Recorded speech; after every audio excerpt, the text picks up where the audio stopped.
This is What If I Told You, the event psychology video podcast for event professionals in which Victoria Mady, event consultant and host, talks with the world's top minds in behavioral science, neuroscience, and psychology on how to transform events using insights about human behavior and mind.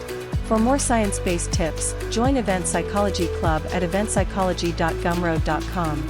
Also, check out Victoria's online course, Event Psychology Lab, at eventpsychology.thinkific.com, which covers key behavioral science concepts and offers research-backed solutions to your event challenges. This course is a unique opportunity to upgrade your industry skills and gain a competitive edge without adding to your already busy schedule. Now, enjoy the conversation. Hello, I'm Victoria Mady, and this is What If I Told You, the event psychology podcast where I talk all things event psychology, that is how to apply brain science insights in events. And today I'm very excited to welcome Roger Dooley to the show. Roger is an author and international keynote speaker. His books include Friction, The Untapped Force That Can Be Your Most Powerful Advantage, and Brainfluence, 100 Ways to Persuade and Convince Consumers with Neuromarketing. He writes the popular blog Neuromarketing as well as a column at Forbes.com. He co-founded and later sold College Confidential, the leading college-bound website. Has been a serial entrepreneur since he left a senior strategy position at a Fortune 1000 company to enter the then nascent home computer market. Roger, thank you for coming. It's so good to see you. Well, thanks for having me on, Victoria. First of all, I'm your longtime follower and a fan, Roger.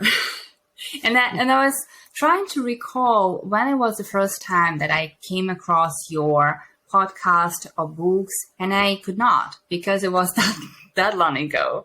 But, I know, it seems like we've known each other forever, Victoria. Right. But what I remember well, though, is that I've learned so many interesting things, again, from your blogs, from your articles in Forbes and elsewhere.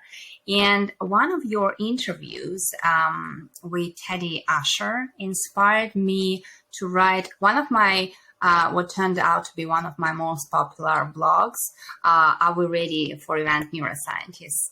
And it inspired me to look more closely at what event professionals can learn from neuroscience. So thank you for all the inspiration, for all the insights that you share. And I hope we can discuss a lot today. So let's get to it, right? Sounds great.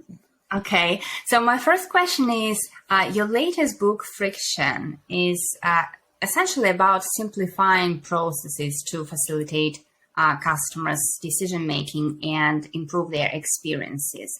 So I wonder, why do you believe that friction is a critical thing for businesses? Well, the biggest reason is these statistics show that friction or unnecessary effort, if you want to call it that, has a huge effect on customer loyalty. Gartner, the big market research company, did a huge study of customer service interactions where a customer had to in some way interact with a company, maybe a return, maybe support of some kind, or they had a question about a product they were going to buy, whatever. And they surveyed these customers, and what they found was pretty amazing. For the customers who said they had a high effort experience, in those cases, 96% of them said they would be disloyal to that brand, and that's about 10 times as high as those who said they had a low effort experience. And the stats go on. I think probably one other key one, Victoria, we know how important word of mouth is today. Everybody wants reviews, they want ratings, they want to know what other people think before they make a decision. And that study showed that of the customers who said they had a high effort experience, 88% said they would say bad things about the company, compared to just 1% of the low effort customers. And those are huge, huge differences between 10 times on loyalty and 88 times on saying bad things, bad word of mouth. So with those kinds of stats, it's clear that even small amounts of effort can change that customer experience. And, a lot of companies, from what I see, they pay lip service to customer experience. They say, we're very customer focused. Customer experience is our number one priority. But when you say, well, gee, why do you have this effortful process in place? Why are you making me set up an account with a really complicated password when this isn't really a high security type site? I said, oh, well, that's the best practice, or it's not that important. There's always a reason.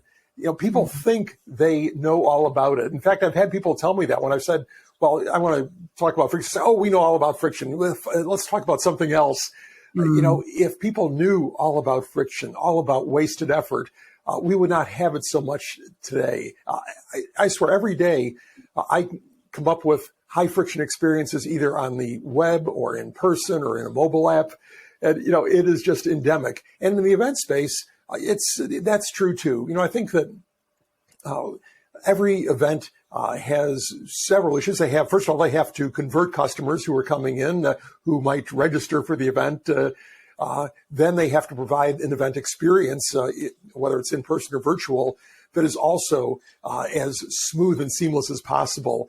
And some succeed at that better than others. But I think that just focusing not only on the pure sort of features of the event, if you are having an event for accountants, clearly you have to provide something that is relevant to their current needs, something that will help them grow their business or solve whatever problems they're currently facing. I mean, that's kind of obvious, but you also have to focus on the experience itself. How easy is it? And how is there any place where somebody could get confused?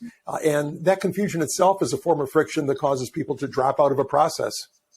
And I know that you have on Twitter, you have this hashtag friction hunter, right? I love it. And you have a lot of experience attending events as a speaker, first of all, right? And I was wondering, what kind of friction do you see most often when it comes to events? Right. Well, I think that there are some events, if we're looking at it purely from a speaker standpoint, and this is not really the most important thing for most event professionals, but I've been to some events where my experience as a speaker is truly effortless. Somebody has organized everything from the moment I set foot in the airport to the time when I'm walking on stage. Everything is obvious. Everything's clear. I know exactly how long I've got, what. And of course, even before the event, what the key needs of the audience are. What are they really looking for? Because, there's nothing worse than going in and saying, okay, well, this is what I think the audience wants. And then realizing, well, gee, this wasn't what they wanted. And so, you always try and make that effort to learn more about what their current problems are and so on. But a good event organizer has that, all in control and all the logistics and everything, so that you don't have to worry about that. Like, okay, well, how am I going to get there? Is the taxi going to get caught in traffic and whatnot? Somebody has figured that stuff out. But I think more importantly, from the attendee standpoint and the sponsor standpoint, those experiences have to be seamless too. There can't be confusion or things that are difficult to accomplish. Everything has to be very smooth and well organized. Now, one thing that I do see almost every event organizer do, which I think is a good metaphor for the entire customer experience or the event experience, is when you go into a large conference center where the event is in maybe one portion of it. Usually at every entrance, you will see directional signs showing that, hey, this is the way to our event. And we're going up escalators and around corners and whatnot. People will be able to find that registration desk. Because event organizers realize that people are going to get lost in this huge convention center and not know where to go. But, that is a metaphor for every aspect of the digital experience, the customer experience. People get lost along the way without those little breadcrumbs, without those signs to show them where to go. And I think if you visualize the whole experience in that way, then the event can be truly seamless. I love this metaphor, actually. That's a good point, because when you walk your attendees through that experience and help them go in the right direction, right? That's exactly, then you will have more smooth experience and less friction. Then my question is, what can we do to learn to notice friction in event experiences? Well, I have a personal technique that I always recommend in my talks, and that is to begin a personal friction log. And I've got one of these. It's well over 100 entries now. Whenever I encounter a difficult experience, whether it's online, typically they're online, sometimes they're in a mobile app, sometimes they're in person, I make a note of it. I have a Word document, but you could use a Google Doc or whatever your particular preference is. And I will sometimes do a little screen grab to remind me of exactly what the situation was. And I'll just maybe one or two sentences to describe it. Now, sometimes I will take these things that I notice and I will share them with the company. If I'm inclined to do that, if I have a contact with the company in particular, I may say, hey, I tried to register for this and I ran into this weird difficulty that prevented me from doing it. Other times, if I'm really annoyed, I may embarrass the company on social media. I'll put up a tweet with a photo of the ridiculous thing that I encountered and call them out on it. And sometimes they respond. Sometimes things get fixed. But really, the real value in doing this, even if you don't share it with the company or don't share it on social media, you are training your brain to see more friction. And it's there's proven science behind that. I won't get into the details, Victoria, but when you keep seeing things like that, you will be more likely to find it in your own experience. So because it's hard for you to see where the friction is because you know what you're supposed to do. When you use your website, when you use your mobile app, you know how things work. So once you start seeing it elsewhere, suddenly you realize, ooh, we do that too. Right. Yeah. Well, that's a great advice. Actually, I think it's helpful when you start noticing it and intentionally remembering about those kind of frictions that you came across. Then it's easier to notice it elsewhere, right? And then when you notice it, of course, you can do something about it. Rather than just, go with the flow or do as you always did before, right? Then that's a great advice. Thank you so much for this. Right. And Victoria, I think that people underestimate the importance of even very tiny amounts of effort. And the example that I always like to give is Jeff Bezos and Amazon. Way back in 1999, they were awarded a patent for one-click ordering, where you could just click one time and your order would be placed. Other companies thought, well, you can't patent something that simple and obvious. Barnes & Noble, the bookseller, was their biggest competitor then. They got in a big, they put something like that on their website, and they got in a big legal fight with Amazon right away. And, after millions of dollars in legal fees, after countless hours of management time, Amazon won. But what did they get for all that money? They got one tiny little click advantage. Barnes & Noble had to add one extra little click, a confirm order click after their buy now click. That's all. It doesn't seem like it'd be worth millions of dollars, but they thought it was. And one other smart person thought it was at that same time. Yeah. Steve Jobs and Apple were introducing their new music store, and they saw one click. They wanted it. They didn't try and fight it or create a workaround. They paid Amazon $1 million so they too could have that one tiny little click advantage over their competitors. And today, both of those companies, Apple and Amazon, are multi-trillion-dollar companies. And it's because they really understand the importance of tiny, tiny, tiny amounts of effort. It reminds me about the registration button, on the event website, or generally registration process, because still, a lot of event organizers use lengthy registration forms.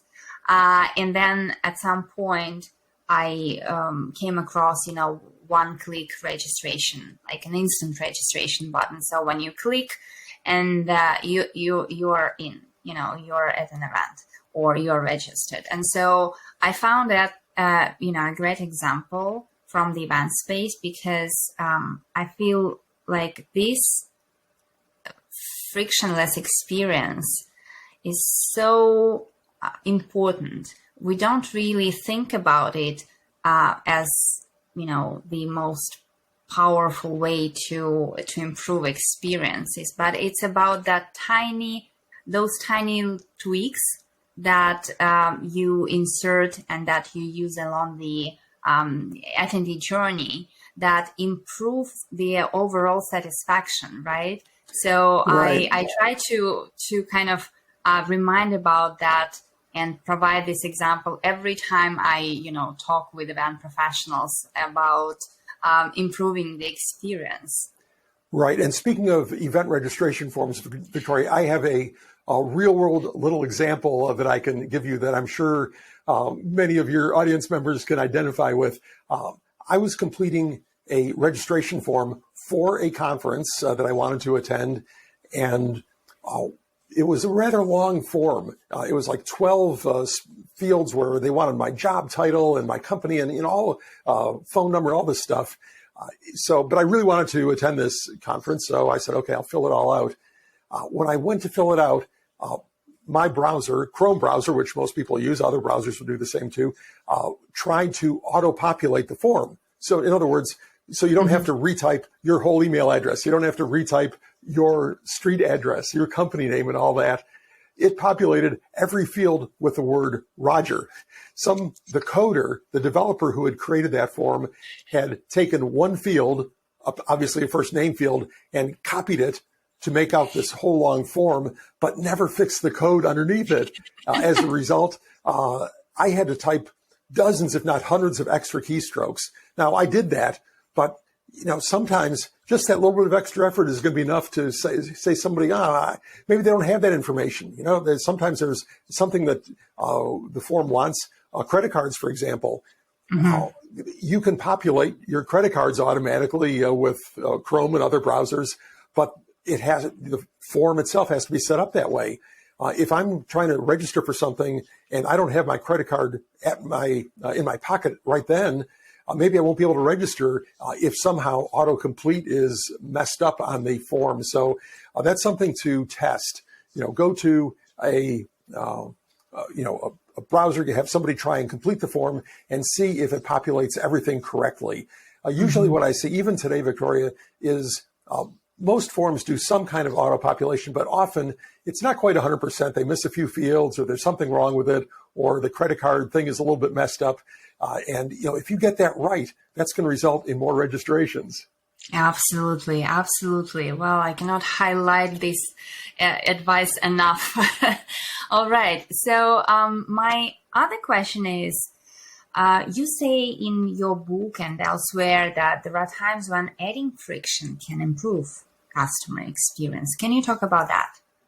Well, I don't think we want to dwell on that too much, Victoria. There are occasionally times for certain luxury and high-end products, friction is part of the experience. If you're going to buy that Italian supercar, you don't just drop it in your shopping cart online and have it show up on your doorstep 2 days later.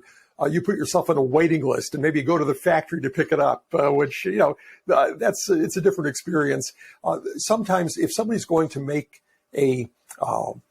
something that could be a mistake that would affect them, then adding a little bit of friction to that. In other words, like if you've ever clicked on something in your computer and it says, do you really want to reformat your hard drive? This will cause all your data to be lost. You say, no, I don't want to do that. I clicked the wrong thing.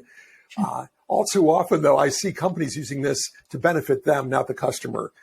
For instance, subscriptions where I've subscribed to major business newspaper, and it's very easy to subscribe. It takes a few clicks, and suddenly you've got a trial subscription. But then to unsubscribe, you can't do it online.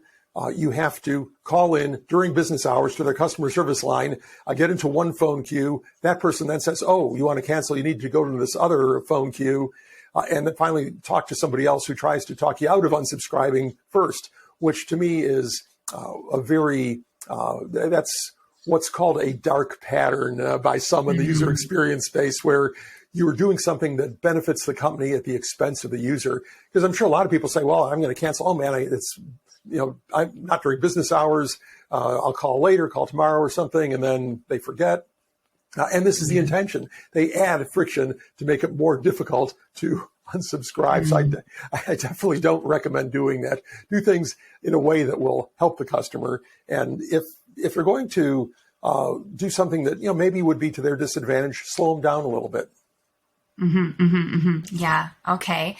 All right. And so, About your other book, Brainfluence, you wrote it back in 2011. That was your first book, right? Mm-hmm. And in that book, you share 100 ways to convince customers with neuromarketing techniques. So I wonder, what are some ways that kind of have stood the test of time and that you think are relevant to events that you can share? Right. Well, Victoria, I think the fundamental principle that underlines all of the 100 different techniques in Brainfluence is that for human decision-making, 95% of those processes are non-conscious. Only 5% are conscious. And that's according to Gerald. That's not me. That's Gerald Zaltman of Harvard. Not that you can assign a perfect value to that, but fundamentally, we have to understand that our customers who may be event attendees, maybe sponsors and so on, a lot of their decision-making, a huge part of their decision-making is made non-consciously. Even in the B2B world, we think of B2B buyers as being very rational, but they too have all kinds of other concerns, some of which they won't tell you, others they aren't really directly aware of themselves, and they may not acknowledge that this is a concern, but it's there. And I think if you think of buying a car, why did you buy that car? Oh, well, it had the number of seats I needed for my family. It's got great gas mileage, great resale value, but there are all those factors that under the surface, status, what will my neighbors think of me when I pull up in this car? Will they think I'm successful or not? Will this car make me more attractive to other people? And, all these other things that motivate people. And in the B2B world, there are certainly some of those same concerns. By making this decision, whether it is sponsoring an event, whether it's registering for a conference, what are people going to think of me? Am I going to come back and have people think that I was goofing off, or will I come back with valuable knowledge that will impress people? Will this advance my career? Will it hinder my career? There are all these questions. And even in signing up for a conference, we know that attractive conference destinations tend to do a little bit better. If you were inviting people to Las Vegas or Orlando, you'll probably get more attendees than if you're inviting them to Omaha or someplace that isn't really much of a fantastic destination. If you're Warren Buffett, you can invite people to Omaha. Everybody else, maybe you try Vegas or someplace else. But I mean, again, generally people would not say, well, I'm going to this conference because it's in a cool place where I know I can have some fun outside of conference hours. But of course, that plays into decision-making, both for sponsors and for attendees. That's a good point. So going forward, do you have some advice for event professionals about applying neuromarketing, like neuromarketing 2.0, Yeah. So what kind of things do you see, do you envision might be relevant for event professionals in 2023 and beyond? Sure. Well, the neuromarketing 2.0, Victoria, is my term. It's not generally accepted yet, but to me, we have entered a new era of neuromarketing and consumer neuroscience. The part of neuromarketing that was most often termed consumer neuroscience was the use of tools like EEG, facial coding, eye tracking to measure people's responses to specific things like an advertisement or video content or new packaging or something like that. And this tended to be done in a laboratory and was very expensive to do. You had to invite subjects who probably weren't your actual customers into a laboratory. Often the work was done by specialized companies who knew how to interpret the results. So really only a tool for big brands looking at big problems, new ad campaign, big new package redesign, a Super Bowl ad, those kinds of things you could afford to do neuromarketing on. But what I see now, and this was particularly driven by the pandemic, it was happening before, but when suddenly we couldn't do in-lab testing because we couldn't get random strangers into a room with you, it really pushed a lot of development in this area. And I think that from an event standpoint, there are some very interesting things. Usually we learn about events, about how attendees perceive events and about speakers and parts of the event and so on from surveys. And surveys are notoriously unreliable. Now, like if half the people say this wasn't a speech, it was a sales pitch, okay, that's probably pretty reliable. That speaker is not somebody you want to invite back. But often they may not really be able to characterize what they really feel. You don't understand. Maybe if somebody was didn't get fantastic ratings, what was wrong with that speaker? And these tools of neuromarketing really previously couldn't provide you much help with that, because at least in a real-time event. But now there is the ability to do smartwatch and fitness device neuromarketing studies where you could have some of the people in the room with just a smartwatch, Apple or Android, and a mobile phone app, and their responses to the content that they're seeing could be measured second by second. And you could see whether they were engaged with the content in the speaker, whether they felt safe or maybe felt threatened. So I think that's really one very exciting example. And also, these tools can be used now very inexpensively, say, to evaluate your marketing content, your website, to using inexpensive eye tracking, for example. Used to be you would again bring people into a lab. Now eye tracking can be done with devices like your webcam, your phone cam, your tablet cam, and so on.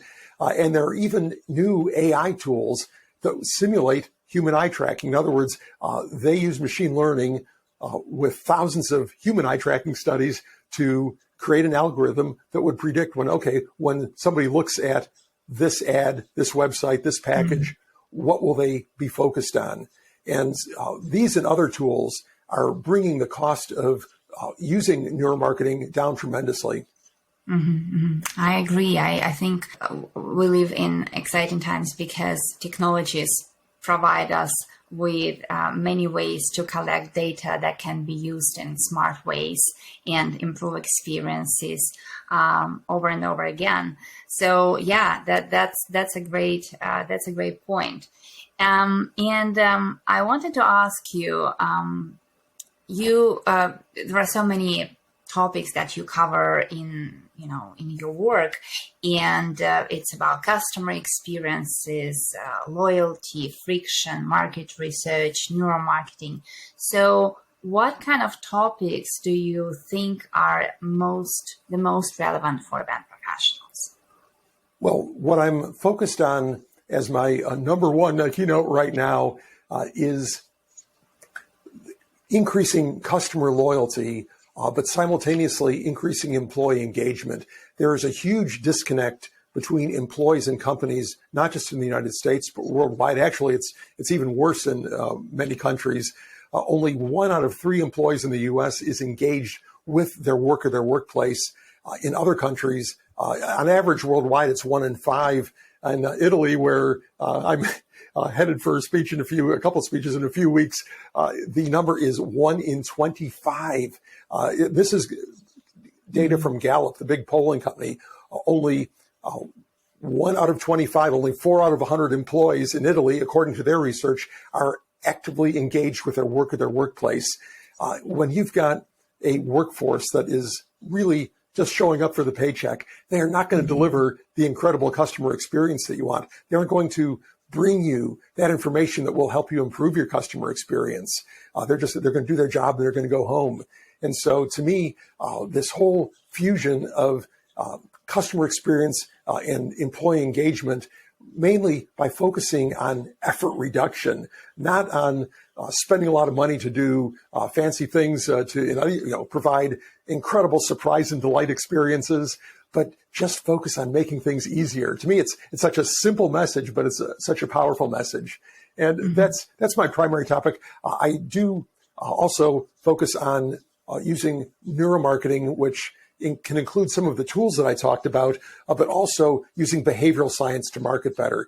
And the reason that's important is because, we can motivate our customers by giving them discounts. We can motivate them by giving them free shipping if it's a product, or by increasing our advertising spend and doing all these other things. But all that is very expensive to do. We can also motivate people by using behavioral science techniques, the science of influence. And we see that in the event space. A lot of events use scarcity. There's only so many seats available. There's only so many seats left. This special deal expires on this date at midnight, so you got to get your reservation in now. These are using a Robert Cialdini principle of scarcity. And there are so many tools like that don't really cost anything to use, but can really drive more conversions, more sales. To your point about employee motivation, I think it's a very important topic, especially in our industry, because there's so much burnout, hugely critical for companies to understand how to make it easier for their employees and how to motivate them in ways that are really work. A couple of final questions for you. And the first is, what would you say is the single one science insight that event professionals should apply immediately? Well, I guess I would say that really for all of my work for the last almost 20 years now, the underlying driver has been that insight that the vast majority of human decision-making processes are non-conscious. Once we as marketers, as event professionals, and so on, really understand and internalize that, we start thinking about all the things we can do to appeal to that non-conscious part of our customer's brain. I mean, there are literally dozens and dozens of cognitive biases that affect how people make decisions, how they think, how they interpret the information that you're giving them. And once we understand those and start using them and saying this is just as important as talking about some very specific benefits from what we're offering, then I think we can be truly successful. That's a great insight. Thank you so much. And my last question is a signature question that I ask every guest on this show. The podcast title is What If I Told You? So can you complete the sentence with one takeaway relevant to our conversation? What if I told you? Well, what if I told you that one tiny little customer click was worth millions of dollars to both Jeff Bezos and Steve Jobs, two of the smartest business people of this century? Right, that's a great one. Thank you.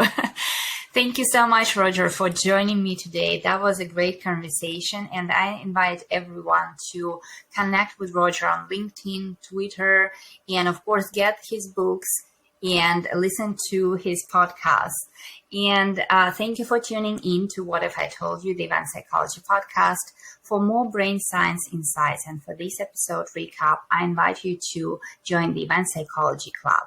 Also, if you want to upgrade your skills and get research-based solutions for your events, I invite you to take the Event Psychology Lab online course that I created for event pros like you. Until next time, bye-bye.